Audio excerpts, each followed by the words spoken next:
Okay. And so I wanted Marlo to be able to take that step back and look at it and say, okay, I'm fortunate. I can come here and rent this cabin and stay and choose to want to stay because I've had all these great resources behind me. And I've come from a life where I can just say I don't want designer suits anymore.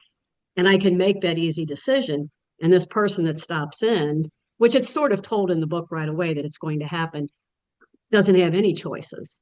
Right. So how can I not be open-hearted and try to share and at least guide a little bit? And that's what she does.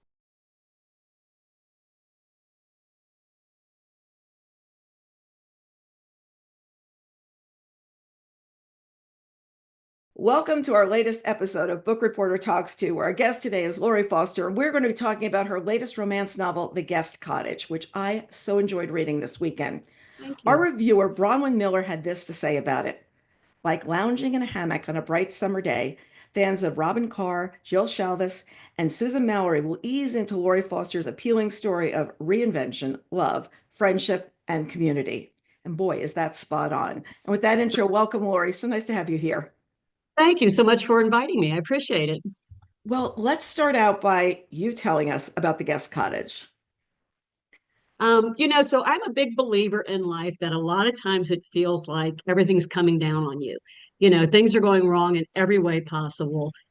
And I think if we wallow in that, if we wallow in our unhappiness, we just get more unhappiness.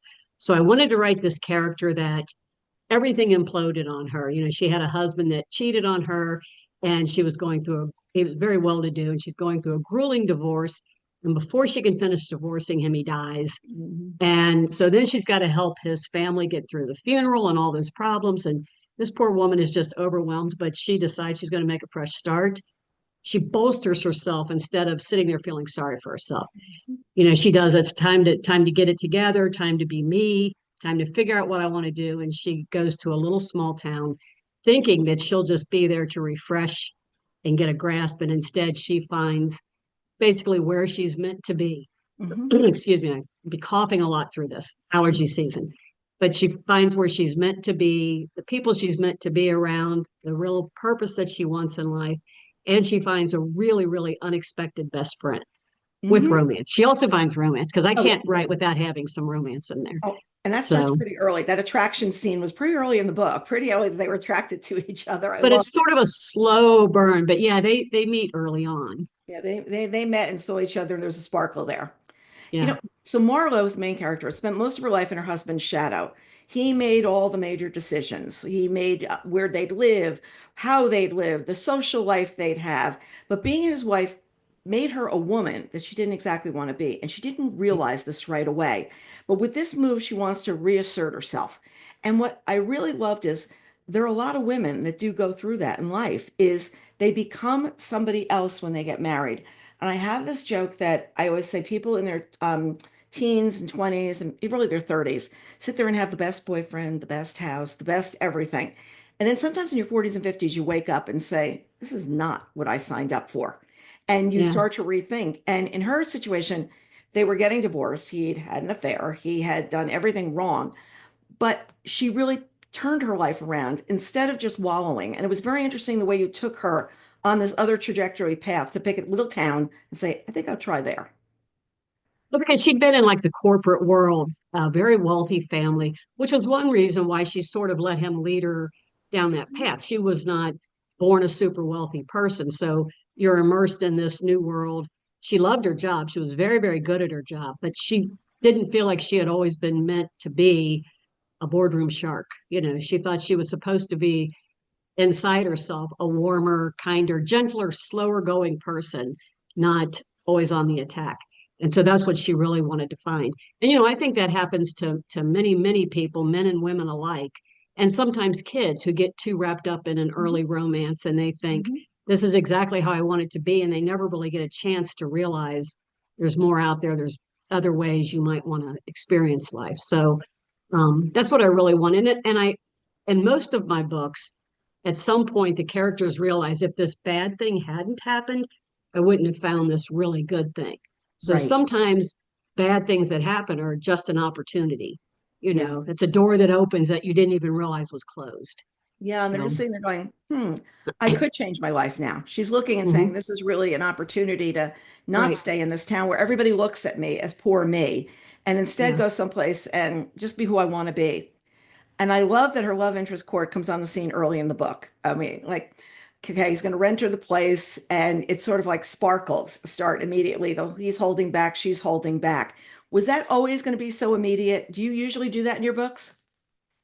So I never really know what I'm going to do until I start doing it. I knew that I wanted Court to be a retired Marine. Hmm. Excuse me, I'm gonna keep losing my voice. A retired Marine. And I knew that she had come from this wealthy corporate world and she wanted nothing to do with it anymore. Although she still liked some of her designer clothes, and which most women probably would, right? If you have a favorite outfit you like. But I wanted them to be from different worlds so that they would clash. But I wanted him to see the best in her and her to see the best in him, even though maybe they didn't always see that in themselves. Hmm. And from there, I just let the characters decide what they're going to do. I didn't plan out in advance that she would stop at the tavern that she stopped at. I didn't plan in advance that she would see a sign to be a waitress and want to do it just to prove to everybody that she could, more to prove to herself.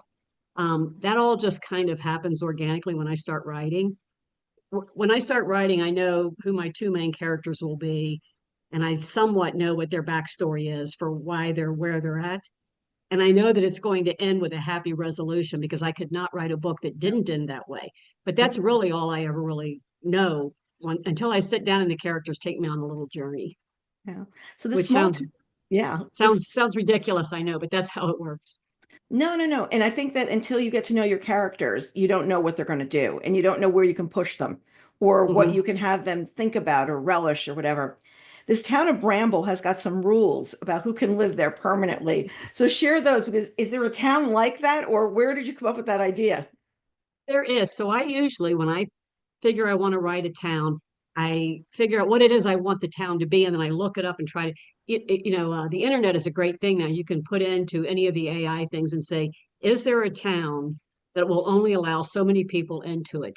And, I like to use Grok from the X social media app, and it will say, yes, here's this town and this place, and they have what's called a home rule government, and they get to make these decisions without influence from outside government, as long as they're not, I mean, they can't decide they're going to have a murder cult or anything, but as long as they're not breaking too many outside rules, then the outside governance doesn't affect them. And so that's what this little town is. And this little town loves that it's small and quaint and everybody knows each other and they don't want to have over 300 people in the town. Well, when Marlowe arrives, she can visit there, but she can't stay. And then this is her place. This is where she feels like she's meant to be. So then she has to rally and figure out how am I going to convince these people that this is my place too, and you have to allow me to stay here.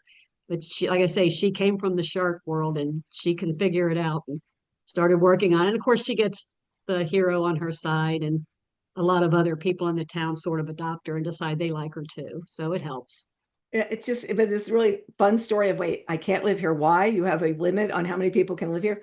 And you're right about the internet. Chris Whitaker, who wrote All the Colors of the Dark, has had not spent that much time in the United States before his even when he wrote his last book. And he used to go online and look things up. And Mm-hmm. he would write about places, and I would like, wait a second, I know what you're writing about, and I know you got it off the travel brochure.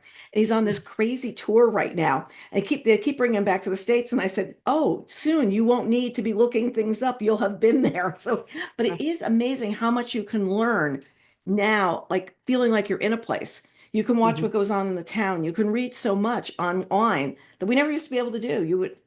30 years ago, you would have had to go there. Well, and that's why I always fictionalize my town. So I find the basics and then I create my own place so that if I get something wrong, people won't immediately know it.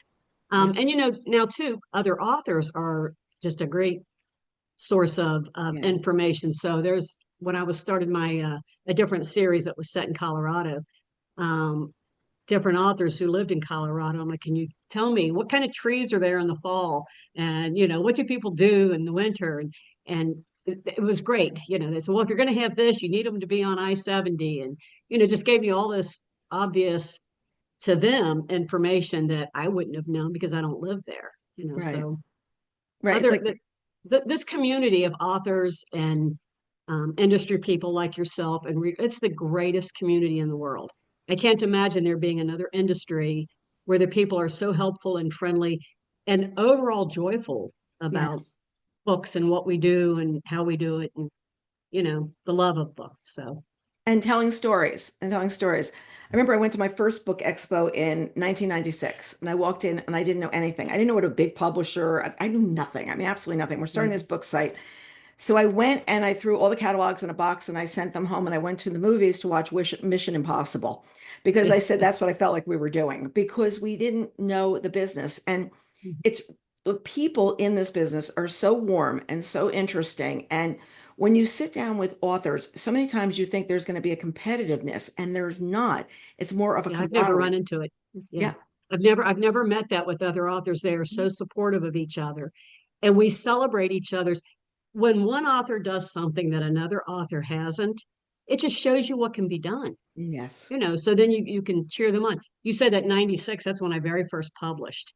And I was very much a backward, shy person, and I was just completely blown away. I'm still somewhat like if I'm out in public and I see one of my books on a shelf, my husband will say, "Go over there and I'll take your picture." I said, "Wait till no one's looking." I said, "I don't want anyone to see me over there going, there's my book."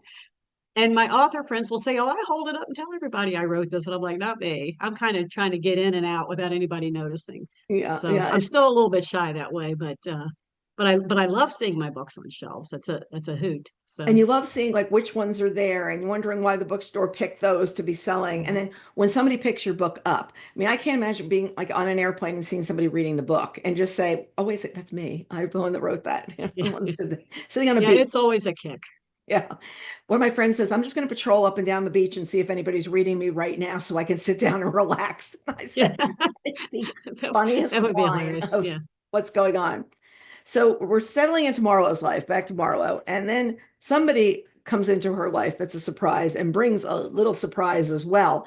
And that character coming into the book with the cute name that she comes in with is just something that kind of explodes the book in a different direction. So was that always something, or as you say, it happened as you were writing?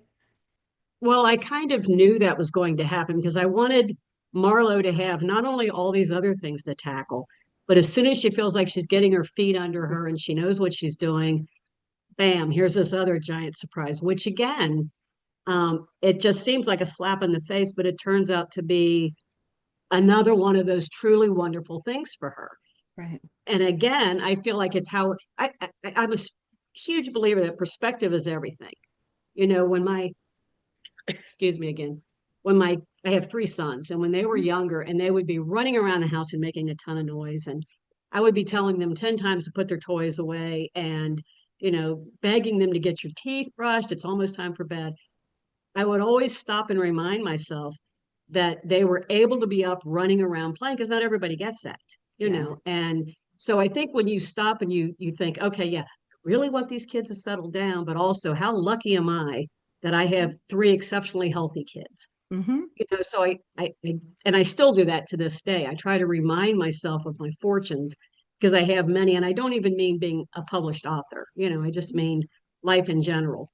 Right. And so I wanted Marlowe to be able to take that step back and look at it and say, okay, I'm fortunate. I can come here and rent this cabin and stay and choose to want to stay because I've had all these great resources behind me and I've come from a life where I can just say I don't want designer suits anymore and I can make that easy decision. And this person that stops in, which it's sort of told in the book right away that it's going to happen, doesn't have any choices. Right. So how can I not be open-hearted and try to share and at least guide a little bit? And that's what she does. So I think Yeah. she really liked guiding her, but Pixie, who's the character you're talking about, really needed some guidance at the same time.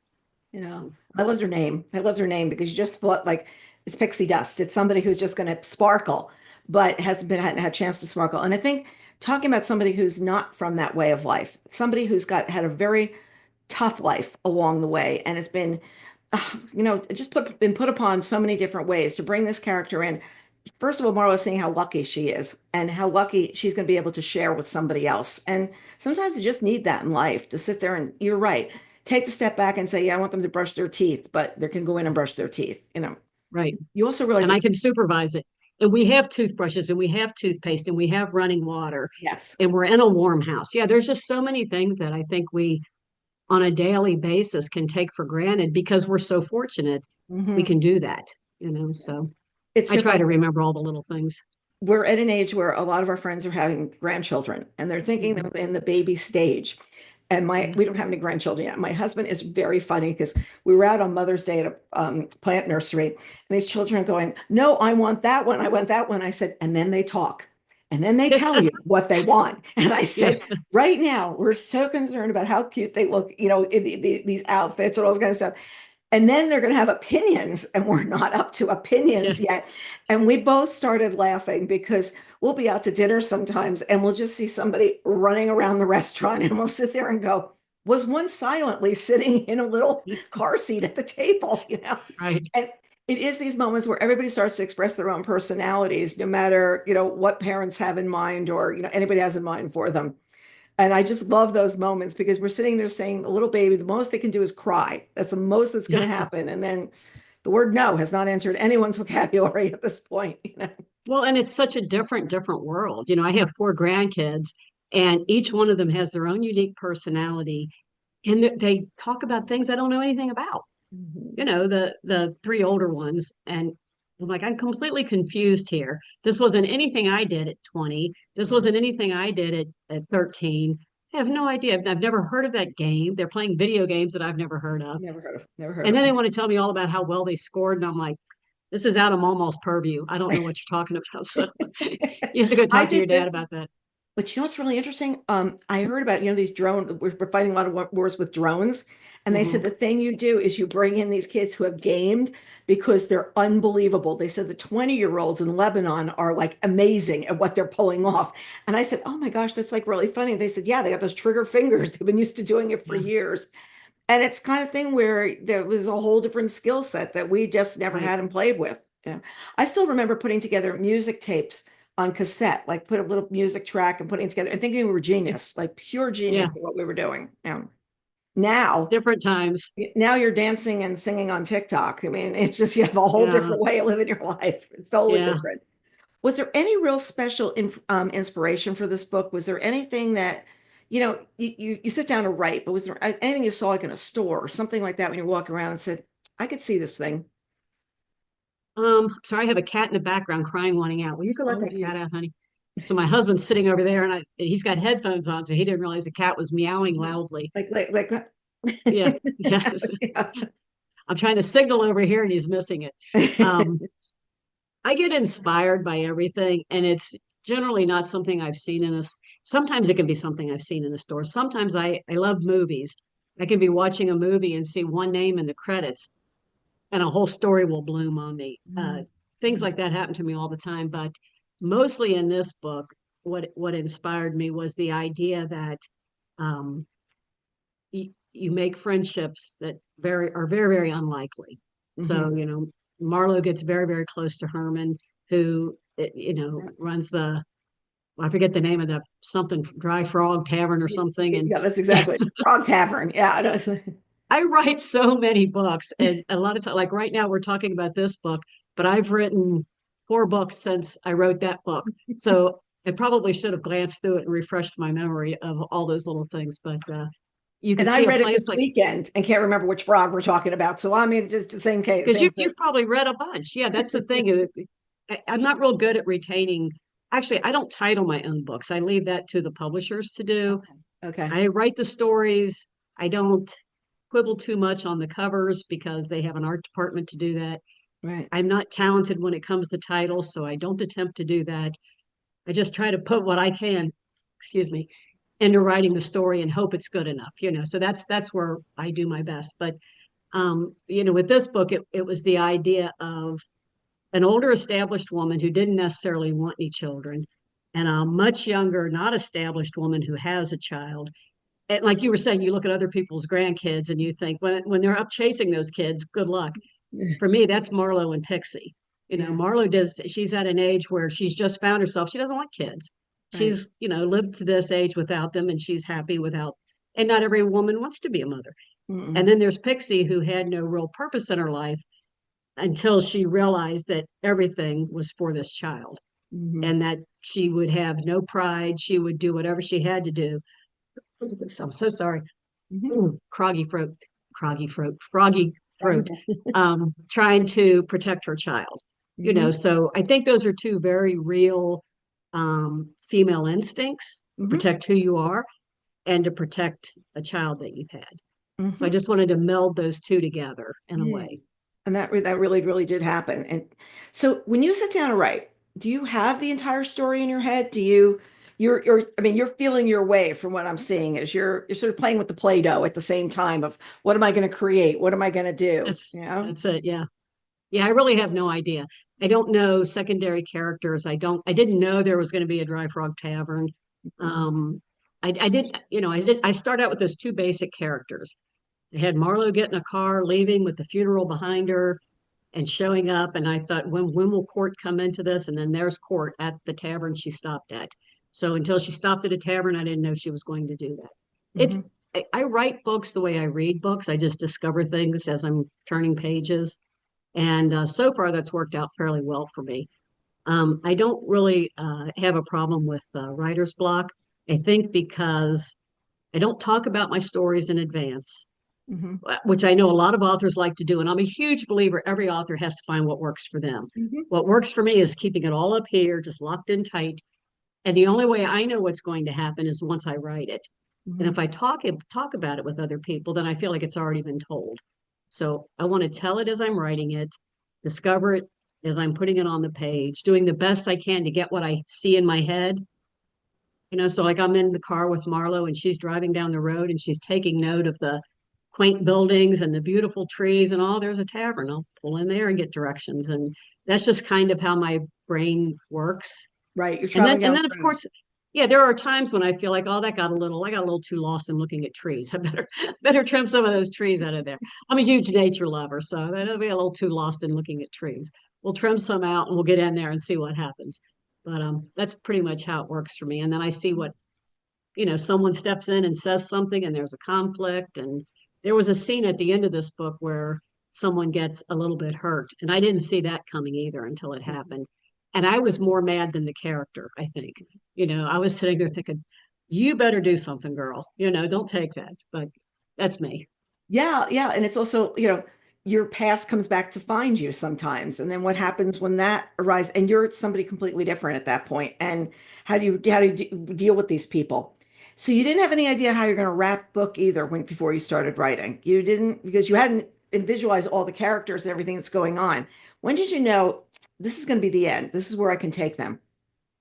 Well, so, a lot of times when I'm something about water, when you're showering or in the bathtub, So many. or I have trails that I walk. When I'm out walking the trails, um, something will come to you. I'm always doing dialogue in my head, which drives me insane because sometimes I really love it, but I don't have a pen or paper with me. And I'm thinking, you're going to forget that before you get up there.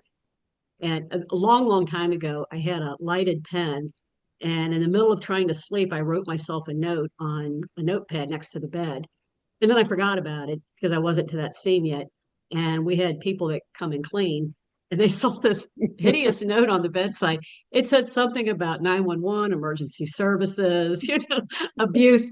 And they probably thought, what? But that's was me thinking what my characters would do in a certain situation. So it was so funny. So, but they knew us well. So they were like, yeah, we figured it was you writing. Um, so, I do things like that where I be trying to sleep and all of a sudden I'll have a train of thought and I'm thinking, oh, that'll be good. If I get too far ahead of myself, it never works out. Because if I'm thinking, when they get to here, this could happen, but then different things happen along the way and that no longer works. But I tend to go to sleep thinking about the book. And as soon as I wake up, I'm thinking about it and jotting down what will happen. So I'm sure, a chapter or two before it got to the end, I knew what would happen at the end.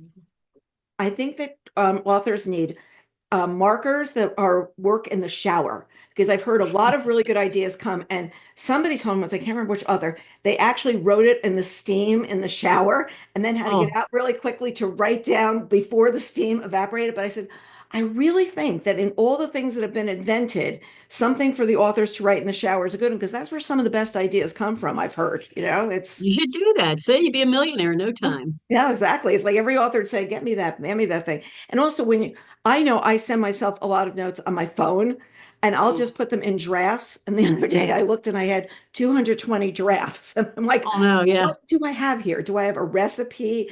Like, did I have three different menus for Thanksgiving?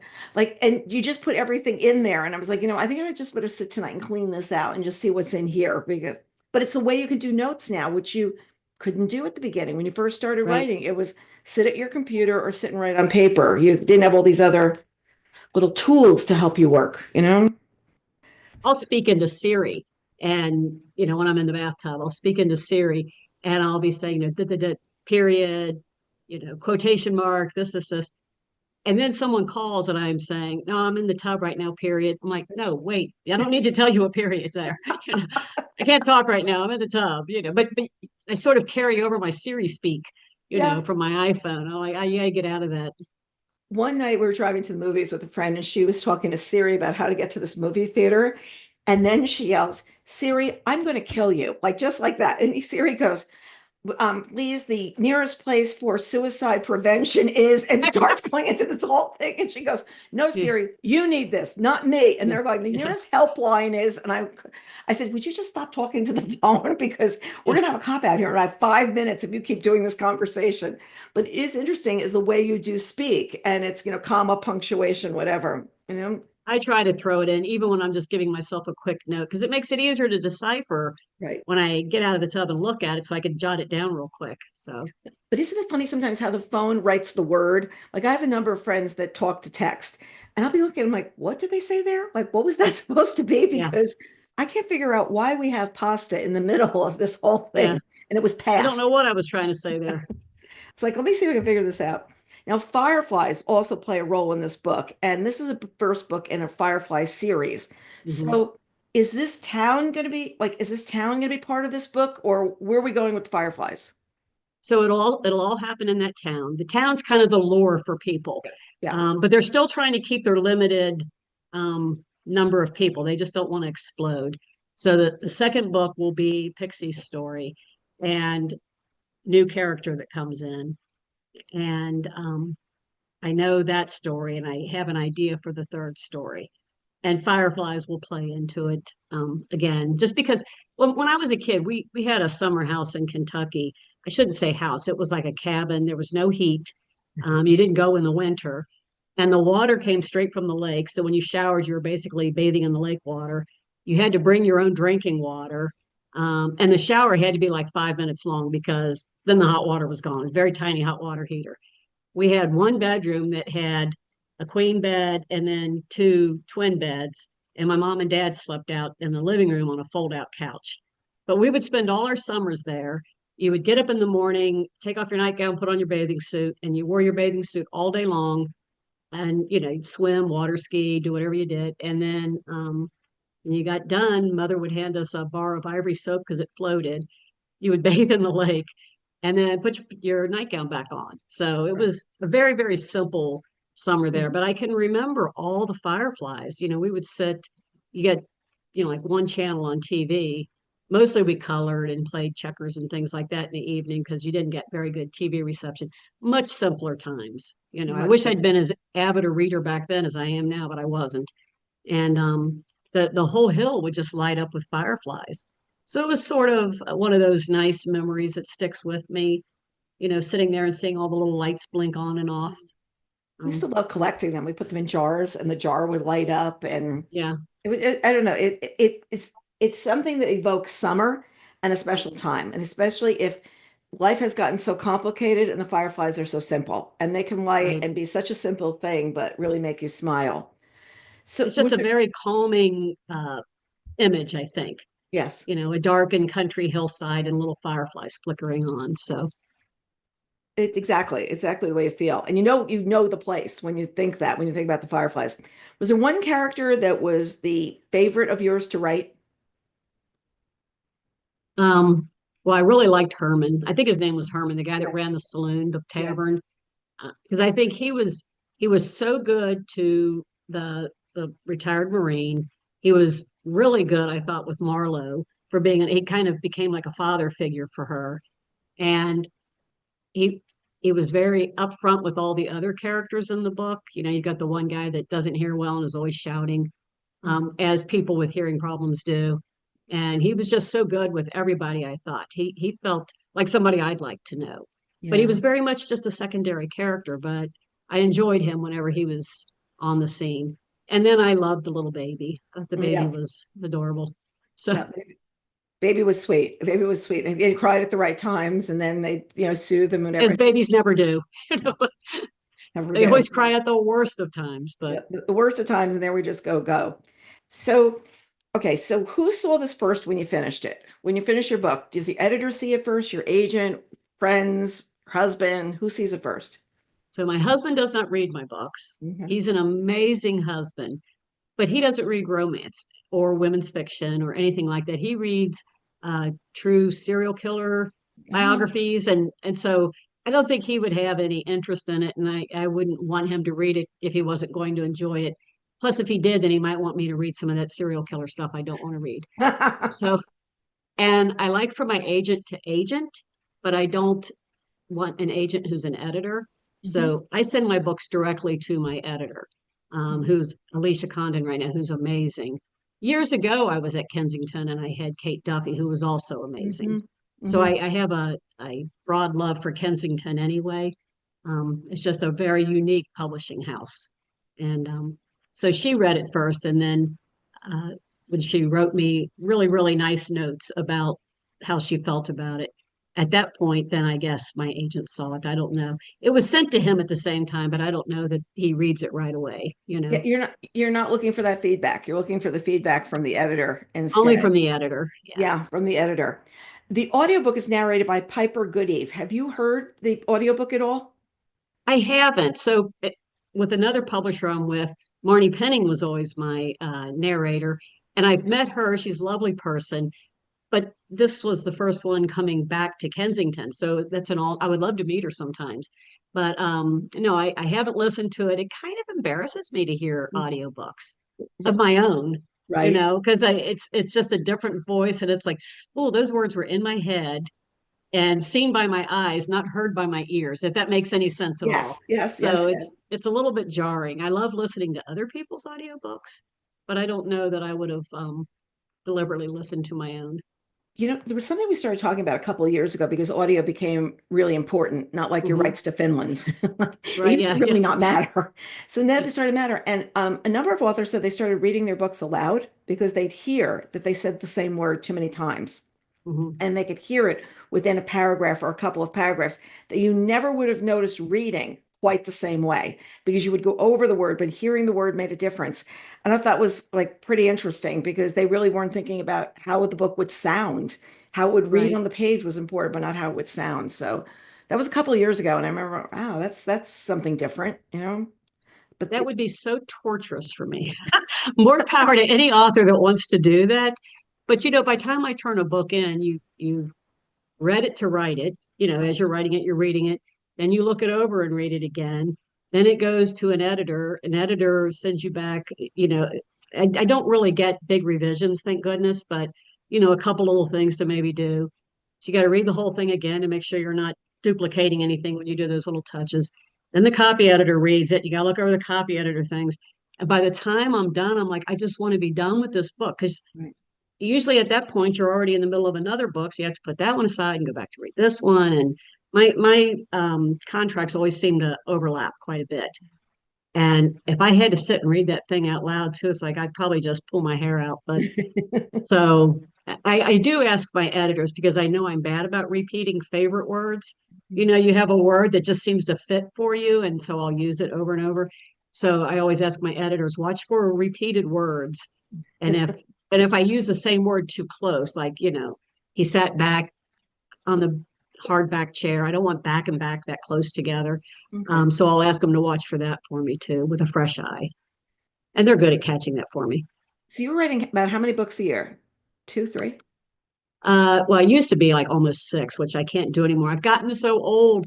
Oh, But so yeah, yeah, right. now so I had three new ones out this year with two or three three reissues, and I'll have three new ones out next year that are already done and turned in, and probably a couple reissues. There usually is. So that's Is how it goes. is the next Firefly book written? Is it done or are you It's working No, it's done. It's done and turned in, and it'll be called The Lake House. And I think it's going to be out April or May of next year. next Is year? I don't have it right in front of me in the date. I'm not a numbers person at all. So when I get a new contract, my last contract was for like 6 books, and I went into my husband, who is a numbers person, and I said, I want at least 3 months for each of these books.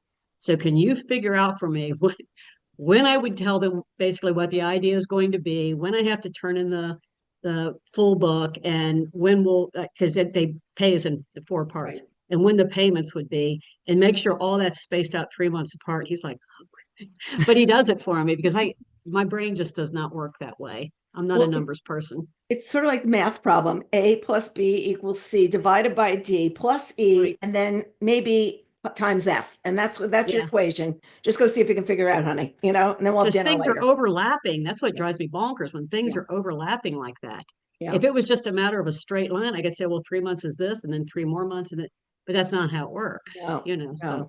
This is the business, the overlap business for sure. So I confess that I binge each season of Virgin River and Sweet Magnolias. I mean, if those come on, oh, I'm only going to watch one episode a night, and I sit and watch the whole thing. And I also do watch true crime and serial killers and everything else.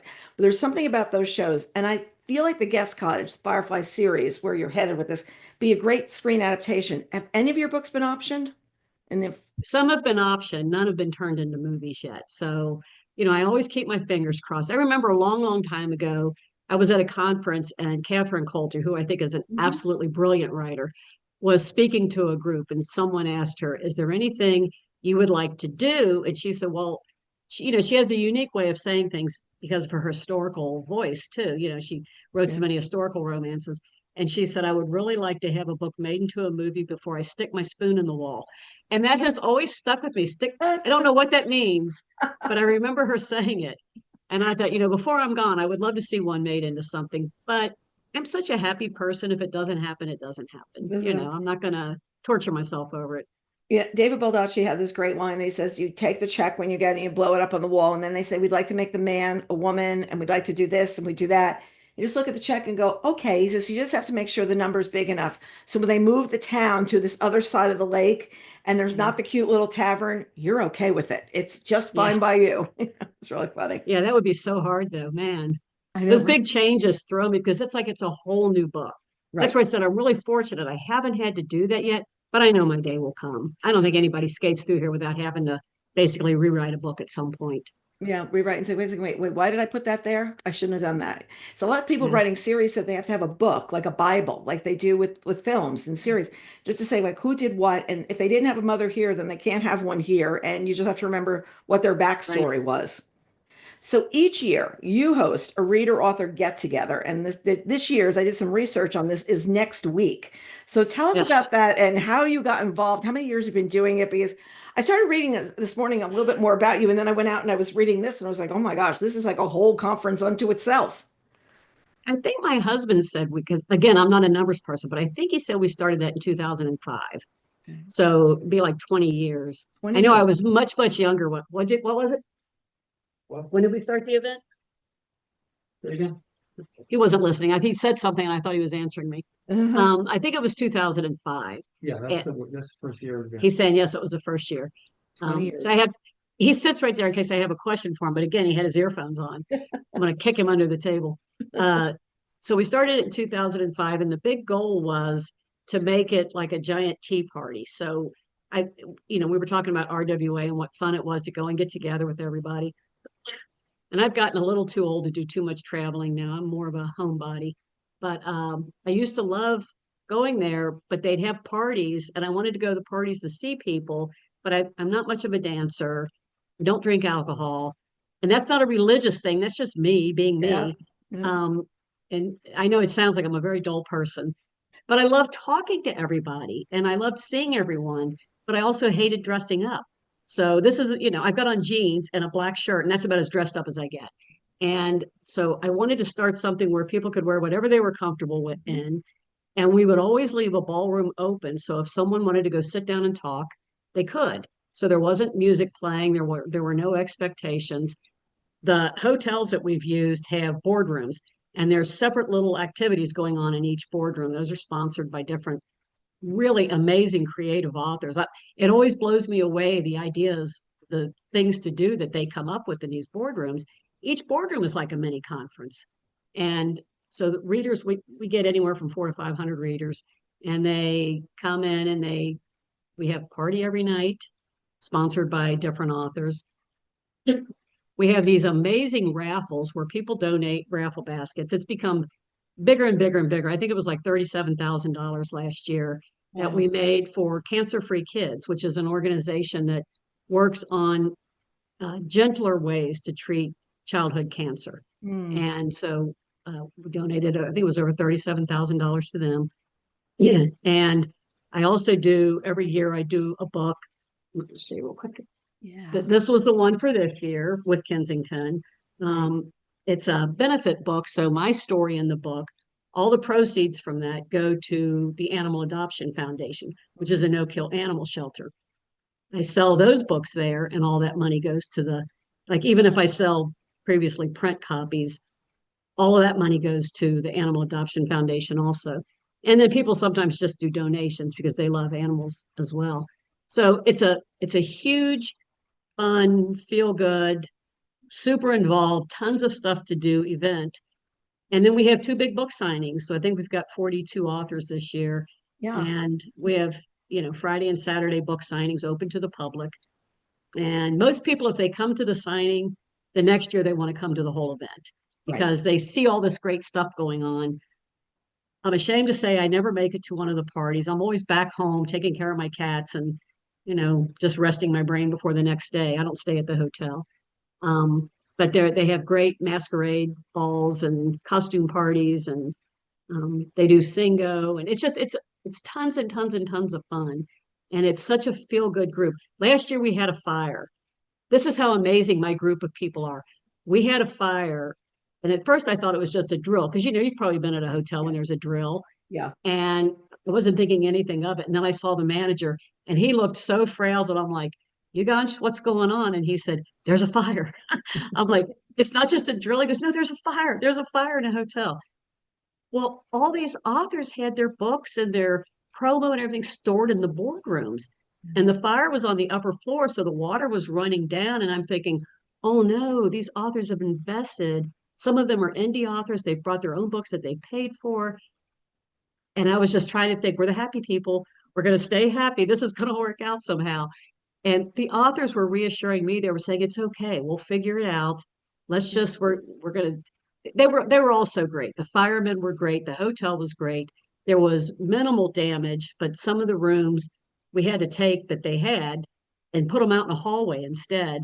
And they were like, it's fine. We'll roll with it. Hmm. Everybody was so amazed. That's why I say this industry and these groups of people, they easily could have been saying, well, I sponsored this and I'm not getting what I paid to sponsor. But Right. instead they said, no, this is great. Everybody's being awesome. We'll just set up out here. And, Yeah. you Remember can't it. ask for more than that. And we'll be saying, remember the year of the fire? Remember when that happened and we did this? And it was just as much fun. And it was just, and we still got to interact with the readers and we still got to do our thing. And when people are resilient, it is probably one of the most lovely things to have happen instead of just being the no, no, no, this isn't going to work, da da da da da. Instead of giving up and saying this ruined it, all of the readers are laughing Yeah. already. We have a group page on Facebook saying, I wish I'd been there last year for the fire, or I'm going to get a shirt saying I survived the fire. It's They're just having so much fun with it. And right, it right. amazes me, the upbeat, and all the authors, like I said, they paid to be there, but they were just amazing. It's just a great, great group of people. And it's true. It's like when you weather and you get through something with people, you feel you have this bond. You have this Right. instant, this is what you're going to do, whether no matter natural disaster, whatever of what's going on. And we did play Mission Impossible at our 10th anniversary party because I said, That's just do the theme like right here because I think yeah, we did Mission Impossible. And that's great. those moments where all you need is the right people in the right place with the right attitude, and you can have such a great time. Mhm. And it's amazing what you can bring to readers, what you can bring to each other, as long as you're not sitting there going, well, this happened, that happened, that happens in You the could be books. saying, this happened, that happened. You could be saying it. That's kind of how they're saying it now. They're all excited about the fact that we had a fire and we pushed through. And it's sort of this great attitude. At one point, there was a rumor where people were saying, I had these amazing volunteers, and one of the volunteers came up and said, people are saying that they think the event's going to shut down now. Mm. So I had to go get on the microphone, which I've tried really hard not to be on the microphone too much. And I said, you guys, nothing is shutting down. We're the happy people, damn it. We're all going to be happy. We're going to get through this. And they all laughed, and that was the end of it. So I think when there's a nervous Nelly in the group, or there's someone who is trying to go down that road, I think just a little bit of encouragement to Mhm. steer them back to the happy place, and it's worked out really well for us. Yeah, but I want to know how many books are coming out this year with sexy firemen in them. And then Probably a it's bunch. over. Tara Taylor Quinn was there, and she actually had a book with a firefighter on the cover. And Christy Connolly, who's our raffle queen, she's amazing. She had the book and she was holding it up with the firefighters behind her. And I was thinking, darn, I wish I had a firefighter book right now. But It was fun. yeah, and they're like, well, watching, let's see, this could be on the job training. How is he doing this? Man, please evacuate the hotel. No, I'd like to see what you're doing. It was swoon worthy because we could see through the windows these awesome firefighters in all their gear getting out plastic tarps and covering the tables of books so Mhm. that they wouldn't get wet. The ones that they couldn't cover, they were putting into like plastic bags to protect them. And we were all like, oh, this is so nice. They did just come in and say, well, we got the fire stop, so we're out of here. Right, You right, know, right. wasn't that amazing? What heroes? Yeah. Real life awesome heroes. They didn't all look like cover models, but they were still pretty awesome, They were still pretty awesome. And they still, in their suits and their hats. Yeah, you got some detail, some detail. Yeah. Or this has been so much fun. So you're working on a number of things. I was going to say, what's next for you? And it's like sort of what's not next for you. Do you have Yeah. any So idea working on so many things. how many books there will be in the series, the Firefly series, or is it how things go? Well, so we're thinking at least three. I never really know. So that's up to the publisher. If Mhm. the books do well and they say, well, let's do a fourth or a fifth, that I'd be all for that. But Right. like as we were talking about earlier, the industry's changed a lot. Yeah. So I am sort of in a roll along mode and see where I'm going and just Mhm. taking it one day at a time, you Yeah. know. And So know that, look, 3 books is a series right now. Used to be mhm. 10 books were a series or 15. And now it's Yeah. just, this is the way we do it. And then, move on to a new story or whatever. I tell you something, readers are still reading. They're still enjoying what they're reading. And I think the discovery, which is what we work on, the discovery is such a big deal right now of how to discover the books that you want to go read. And if you're listening to audio that you're getting digitally, or you're listening to that you're getting digitally, you're not going to the library, you're not going to the bookstore. So we Mhm. have this other thing to overcome, which we work really hard on our site, is to introduce people to different kinds of books they might enjoy. So I with just said the other day to my Facebook page is fairly large. And I see people like Brenda Novak that has an awesome book group. And I think Rayanne Thane has sort of a book group. And I don't want to invest that much time in a book group, but I think it would be great if we could all decide on this week, we're going to read a new to us author that we've never read before. Because Mhm. I get bad about that. It Yeah. takes a lot to make me I have my favorite authors that I love reading, and so I don't always venture out to get a new to me author. And then sometimes I reread a book that I know I love because they're like dear friends to me. Uh-huh. To me, when there's a book that I've really, really loved, I'm not going to just read it once. It'd be like having a friend and only seeing her one time. I like to revisit. But so I'm going to try to commit myself to picking up more new to me authors to read. I bought 3 books from a new to me author the other day who was doing a takeover spot on my page. And Hmm. I thought, this lady is so nice. I can't remember her name at the moment, but That's good. Mira Platt.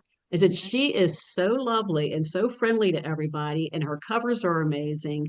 And what she's saying about the books are nice. So I went and bought 3 of them. And when I finish, I have to get through my event that's next week, Right. like you said. And then I'm going Because to you give just have a her little a bit of try. planning to do. Just a little bit of Yeah, planning a to do little for a bit week still. from Yeah. now. Yeah. But no, it's true. It's going out and discovering somebody new and then saying, how have I never read this before? And I mean, we do mysteries, we do thrillers, we do biography, and nonfiction as well.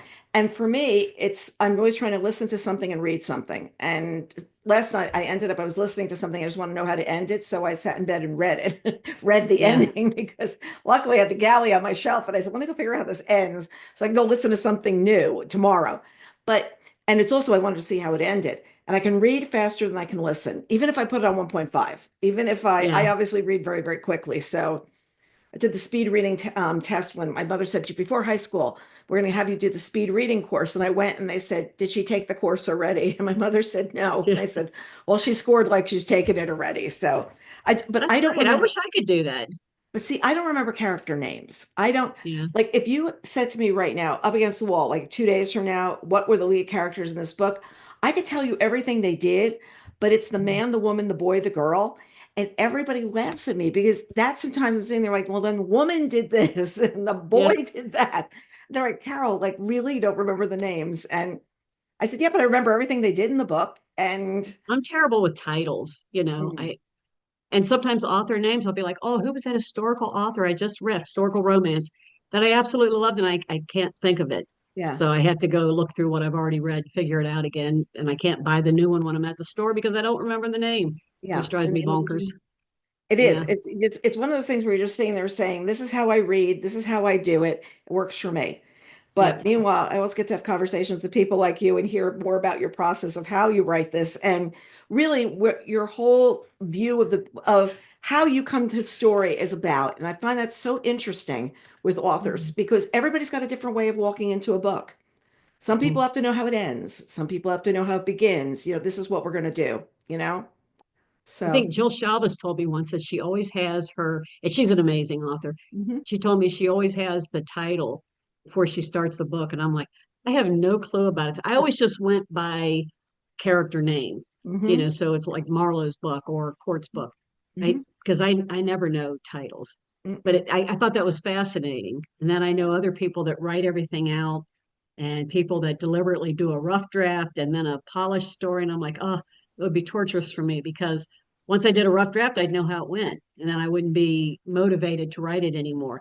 But it really works for them. Everybody has their own method that works. Mhm. That's the one thing that bothers me about Writer's Workshop, is I always worry that a newer author will see one and think they have to do it a certain way Right. when they really just need to discover the way that works for them. It's good if they don't get too committed. If they go, I'm going to try that way, and then I'm going to try this way.